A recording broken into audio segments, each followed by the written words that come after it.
Academy အခောက်ချင်းတူပါလျက်နဲ့မတူတာတွေရှိပါတယ်ရှင်မင်္ဂလာပါရှင်အော်စကာသူမကြိုဆိုပါတယ်ရှင် Academy အခောက်ရောင်းတဲ့ဆိုင်တွေကတော့အများကြီးရှိတာပေါ့နော်ဒါလေးကတော့ Academy တစ်ချက်ပြားလေးဖြစ်ပါတယ်ဒါလေးကတော့ Academy ရှစ်ပဲပြားလေးဖြစ်ပါတယ်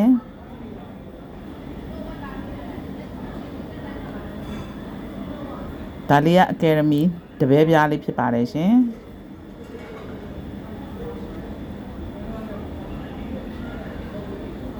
ဒါလေးကတော့ Academy ၄ပဲပြားလေးဖြစ်ပါတယ်ရှင်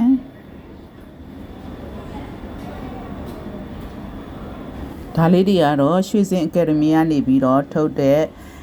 နှစ်ပဲ၄ပဲ၈ပဲတစ်ချက်ပြားလေးတွေဖြစ်ပါတယ်ရွှေစင် Academy ကနောက်တစ်မျိုးထက်မြက်ရတနာကုမ္ပဏီနာမည်နဲ့လည်းဒီစိမ်းရောင်လေးတွေကတ်လေးတွေကိုထုတ်ပါတယ်သူကကြတော့တစ်ပဲနှစ်ပဲ၄ပဲ၈ပဲတစ်ချက်ဆိုပြီးထွက်ပါတယ်သူကလေးတွေကရွှေလေးချိန်ပိုပါတယ်ဒီခုဟာလေးကတော့ Academy ထုတ်တဲ့နှစ်ပဲ၄ပဲ၈ပဲတစ်ချက်ပြားလေးတွေဖြစ်ပါတယ်နောက်တစ်ခုကတော့မြန်မာချမ်းသာထုတ်တဲ့တပဲနှစ်ပဲ၄ပဲ၈ပဲတစ်ချက်ဖြစ်ပါတယ်ဒီချိန်လေးတွေမတူပါဘူးရှင်အရော့တဲ့လက်ခမပါတာတော့အတူတူပါပဲရှင်ရွှေစည်းနှုံးကလည်းအတူတူပဲဖြစ်ပါတယ်ရှင်အားလုံးကိုကျေးဇူးတင်ပါတယ်ရှင်ဘိုင်ဘိုင်